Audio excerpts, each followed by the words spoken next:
आपल्या आयुष्यात बदल घडवून आणण्याची हिंमत असणाऱ्या प्रत्येकाला आमचा नमस्कार. एका अंतहीन वाळवंटात एक माणूस दिशाहीन भटकत होता.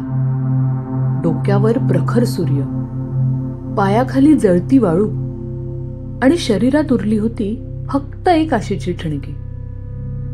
2 दिवसांपूर्वीच त्याच्याकडे असलेलं अन्न आणि पाणी संपलं होतं. आता त्याचा घसा कोरडा पडला होता, ओठ फाटले होते आणि डोळ्यातले अश्रूही कोरडे पडले होते. तरी तो स्वतःशीच पुटपुटत होता, मी पाणी मिळवणारच. तो चालत राहिला. प्रत्येक पाऊल म्हणजे जणू त्याची जीवनाशी सुरू असलेली एक झुंज होती. शरीर थकलं होतं, पण मन अजून जिवंत होतं. कारण त्या मनात अजूनही जिवंत होती आशेची आणि विश्वासाची एक छोटीशी ज्योत. तेवढ्यात दूरवर त्याला एक झोपडी दिसली. डोळ्यातल्या धूसर दृष्टीत ती खरी आहे की मृगजळ हे ओळखण्याचीही ताकद उरली नव्हती. पण त्याने विचार न करता थरथरत्या पायांनी त्या दिशेने वाट धरली. कारण आता त्याच्यासाठी मागे वळणं म्हणजे अंत आणि पुढे जाणं म्हणजे आशेचा शेवटचा किरण. प्रत्येक पाऊल जणू वेदनेतून जन्म घेत होतं, पण त्या वेदनेतही लपलेली होती जगण्याची जिद्द. तो शेवटी झोपडीपर्यंत पोहोचला. दार अर्धवट उघडं होतं. आत शांतता. मधोमध एक वस्तू ठेवलेली होती, एक जुना हँडपंप. क्षणभर त्याच्या डोळ्यात चमक आली. तो थरथरणाऱ्या पायांनी धावत तिथे गेला आणि पंप चालवू लागला. 1दा, 2दा, 3दा, पण नाही, काहीच बाहेर आलं नाही. त्याचे हात सैल झाले. शरीर थकून कोसळलं. डोळ्यांसमोर हळूहळू अंधार दाटू लागला. तो कुजबुजला, बहुतेक इथंच माझा शेवट. अचानक त्याच्या नजरेला वर काहीतरी चमकल्यासारखं वाटलं. त्याने पाहिलं, छताला एक बाटली टांगलेली होती. कसाबसा हात वर करून त्याने ती बाटली ओढून घेतली. त्यात होतं थंड स्वच्छ पाणी. थकलेल्या नजरेत पुन्हा एक आशेचा किरण जागा झाला. तो ते पाणी प्यायला जाणार इतक्यात बाटलीखाली एक कागद दिसला. कागदावर थरथरत्या अक्षरात लिहिलं होतं, हे पाणी पंप सुरू करण्यासाठी वापरा आणि नंतर बाटली पुन्हा भरून ठेवायला विसरू नका. तो काही क्षण तसाच स्तब्ध उभा राहिला. त्याच्या मनात एकच विचार येत होता, हे पाणी प्यायचं की पंपात ओतायचं? जर प्यायलं तर कदाचित अजून काही वेळ जगू शकेन, पण जर पंपात ओतलं आणि तो पंप चाललाच नाही तर इथंच शेवट. पण जर चालला तर फक्त माझंच नाही, माझ्या नंतर येणाऱ्यांचंही जीवन वाचेल. त्याने डोळे मिटले. हळू आवाजात म्हणाला, मी विश्वास ठेवतो.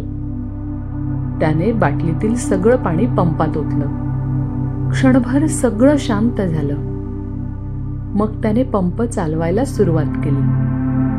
1दा, 2दा आणि 3ऱ्यांदा थंडगार निर्मळ पाणी वाहू लागलं. तो दोन्ही हातांनी ते पाणी घेऊ लागला. चेहऱ्यावर हसू उमटलं आणि डोळ्यांतून अश्रू वाहू लागले. त्या प्रत्येक थेंबात जणू त्याचं जगणं पुन्हा जन्म घेत होतं. त्याने बाटली पुन्हा भरली, झाकण घट्ट लावलं आणि त्या कागदावर थरथरत्या हाताने लिहिलं, मी पंप वापरला आहे, तो चालतो, माझ्यावर विश्वास ठेवा आणि पाणी ओता. तेवढ्यात कोपऱ्यात त्याला एक बाटली दिसली. त्यात होता नकाशा, वाळवंटातून बाहेर पडण्याचा मार्ग. त्याने तो नकाशा पाहिला आणि परत जागेवर ठेवून तो बाहेर पडला. मागे वळून झोपडीकडे पाहिलं आणि हळूच पुटपुटला, हा हँडपंप फक्त पाण्याचा नाही, तो विश्वासाचा पंप आहे. मित्रांनो, ही फक्त वाळवंटातील गोष्ट नाही, ही प्रत्येकाच्या आयुष्याची गोष्ट आहे. आपल्याकडेही असतं थोडंसं पाणी, म्हणजे थोडा वेळ, थोडं प्रेम, थोडा प्रयत्न, थोडी संपत्ती, आणि समोर असतो एक हँडपंप म्हणजेच संधी. पण अनेकदा मनात भीती दाटते, हे दिलं तर आपण रिकामे होऊ का?